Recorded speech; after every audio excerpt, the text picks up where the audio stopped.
this is Wayne Rivers at FBI, and we build better contractors. It's 22. It's a new year. What do I do? Oh my. Contractors are really hard on themselves. You work super hard all year long. You take a few days off at the end of the year. You hopefully relax and enjoy the holidays with your family. And then, boom, you're right back at it on January 2nd again. You're never far away from the hard work when it comes to construction. So the bad news is it's really a tough time, a challenging time to be a contractor. The good news is it's a great time to be a contractor, a really, really, really good time to be in the construction business.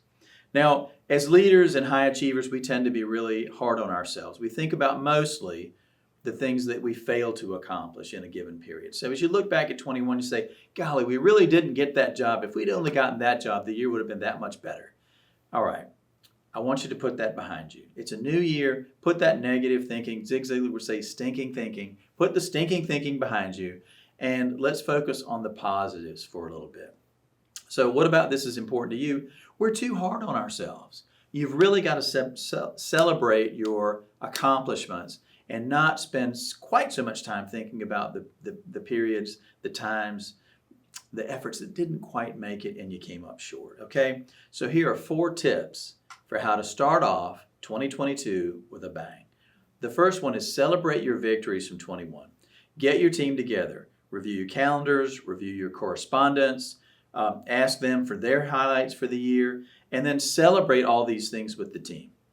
So a few years ago, I'm watching a college basketball game, and Duke won the game, and Coach K is being interviewed afterwards.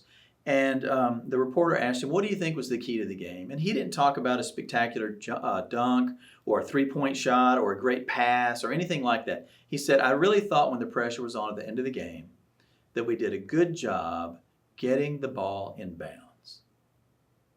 Now that struck me as being odd. It made me stop and think. Getting the ball in bounds, such a basic thing. Now, who was he talking to? Was he talking to the reporter or the TV audience? Not so much. I think he was talking to his team, and he was emphasizing, first, a small victory. Second, though, he was emphasizing the fundamentals. But without that small victory of getting the ball in bounds, there's nothing else to come on the offense, right? You're not going to score because you failed to do the first, most basic step, and that's getting the ball in bounds. So think about that with your team.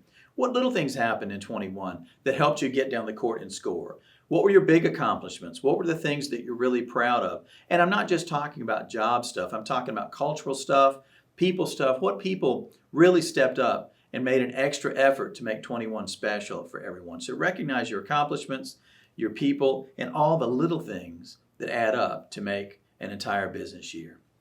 Number 2. Now 2, 3, and 4, I want you to think about one thing only. Okay? Try to distill down to one thing. The first thing is, what one thing do you as a leader in your company need to do to make 22 a success? Not 10 things, not 100 things. There are hundreds of things that you must do. What one thing, if you do it really well, would make 22 a success for you and your company? Okay? Second, well, this is actually third, sorry. What one thing should you stop doing? What one thing should you cease? What one place should you get out of the way? What one thing do you hate doing that makes you miserable? What one thing can you stop doing to make 22 a success? And finally, what one thing do you need to clean up? Things that we don't clean up linger. They clutter up our minds. They clutter up our lives. They cause anxiety and fear and foreboding and loathing. And we don't want any of those things. So what one thing do you need to clean up? And I'll give you a story. One of our former CEOs of a Fortune 100 construction company said that for years he kept a rainmaker on because, let's face it, this guy was a rainmaker. And he knew he was a bad cultural fit, knew he caused problems within the team, but he was a rainmaker and he kept him around.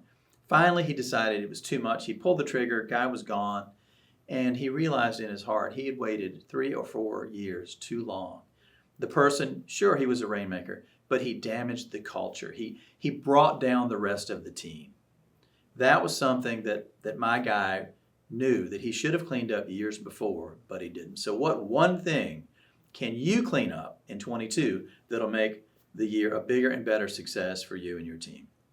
I'd like to hear what you're doing to make things better. Don't forget about our boot camp in Raleigh in late March. our boot camp in Denver in late April. So our Western folks, we're coming to you in Denver, April, I think it's 28 and 29, 2022. So don't forget to sign up your folks.